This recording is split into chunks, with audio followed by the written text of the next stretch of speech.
Our story starts after Bakugo threw away Deku's hero's journal. Born without power in a world like this always frustrated him.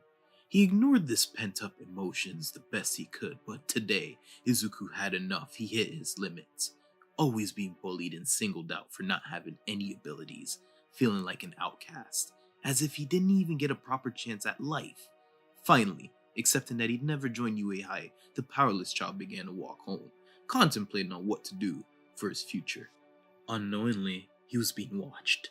Not just in this moment, but for the last year, in fact, and the stalker was finally prepared to reveal himself. Interrupting his walk home, Deku was stopped out of nowhere by a mysterious figure with a deformed face under a metal mask, dressed elegantly in a suit. The man told him that he'd been watching him for some time now, telling Deku that he needs power to get back at the society that looked down on him. That power he could easily bless him with. Being excited by the thought, but also thrown off, the green hair boy questioned what would he be getting out of this deal. All for One smirked. Knowing how smart the boy was, he expected this, and had an answer already waiting. All for One made sure to be very selective with his truth to manipulate him, explaining that his goals are to change Hero Society. No more having people be outcasted and looked down upon. In order to make everyone equal within this world, someone needs to enforce this change. Being a hero doesn't get results. Of course, this was a lie to convince the boy. This hit Deku personally. He'd been dreaming of becoming a hero one day, but this was a dream of the past. People aren't born heroes, they're created by the people around them. And the people around him created something completely different. Izuku reluctantly took the hand of the tall, mysterious man.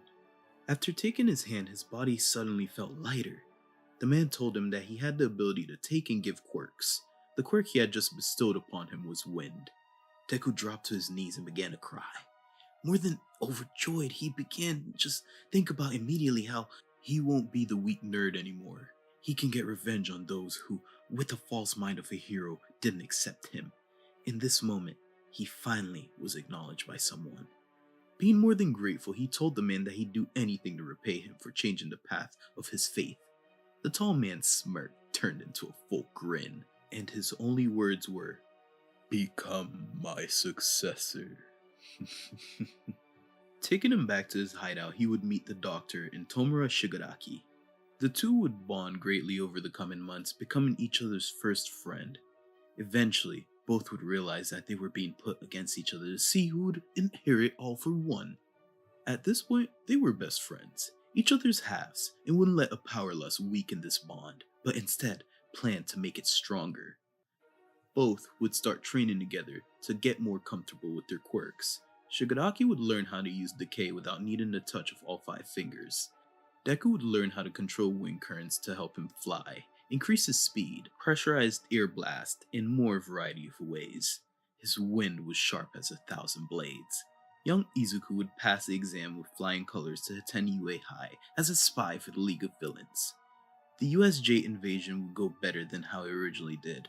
3 students from UA High would be killed during the fight, and during the fight with All Might and Nomu, Deku would notice how weaker All Might was compared to his past showings. This ex-fanboy knew since he admired this hero.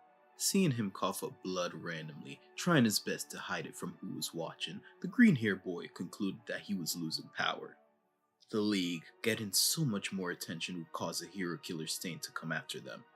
Arriving at the hideout, Stain would immediately jump to attack Shigaraki, before having Deku speed blitz behind him without hesitation, cutting him in half from head to toe, with a pressurized wind blade ending the man that tried to harm his friend.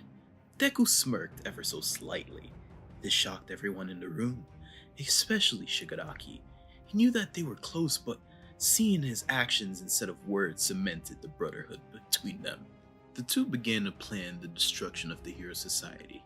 After observing the UA Sports Festival, they both agreed on kidnapping Bakugo solely for the purpose of Deku's revenge.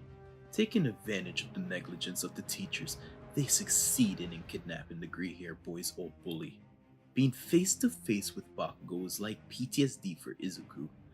This was the person that put him down the most, encouraging everyone not to like him, picked on him, and made him feel like he was nothing. This was the demon that lurked in his nightmares. And for what? Because he was born quirkless? Not anymore. Now he had the power of his own, and with this power, he was determined to make a difference. Facing his old bully with anger leaking through his pores, all of the bad memories caused some type of quirk awakening. Gently moving his hand in a circular motion, air began to leave the lungs of Bakugo, grabbing his throat, begging to breathe. Before his eyes rolled back, he fell, hitting the marble floors. He was dead. Deku was surprised by what he had just done. His quirk evolved into the ability to control oxygen itself. This brought a sense of peace and happiness to the boy. All Might arrived to the hideout shortly to rescue Bakugo, finding out he was too late, and then being met by All for One. With the help of Deku and Shigaraki, they all attacked the symbol of peace, killing him on camera for the world to see. All for One was overjoyed. He finally could start his rule of Society of Chaos, and finally he could... All for One began to crumble. Looking at his arms turning to dust, he turned back to look back at Shigaraki and Deku in disbelief as they grinned at him menacingly. After the stain incident, Deku had went through the doctor's computer files and found the plans to have All for One take over either him or Shigaraki, after having them inherit his quirk, cementing his resurrection. Izuku always knew it was too good to be true for a man with no loyalty to never betray him or his brother. With a strong gust of wind, the green-haired boy blew away the ashes of All for One, wiping him from existence. Killing his mastermate Shigaraki remembered his past, triggering his quirk awakening. Both returned to the hideout and forced the doctor to start the operation to transfer All for One to Deku. Waking up after the operation, Deku would immediately eviscerate the doctor using wind combined with his newly received air cannon quirk. After hugging his brother Shigi, he transferred half the quirks he had into Shigaraki, an even split of power that their master left behind. Both wasted no time by leading a surprise attack on the Hero Society. Started out by completely wiping out every single last person at UA High. Both brothers were unstoppable, killing off the top 10 heroes on camera, destroying the legacy of the Hero Society. They thought it was over, before seeing a man with a red cape land in the rubbles of the destruction they left. After the dust settled, the man that stood before them was Mario, standing proud with a bright smile, staring down two brothers as the new inheritor of One for All.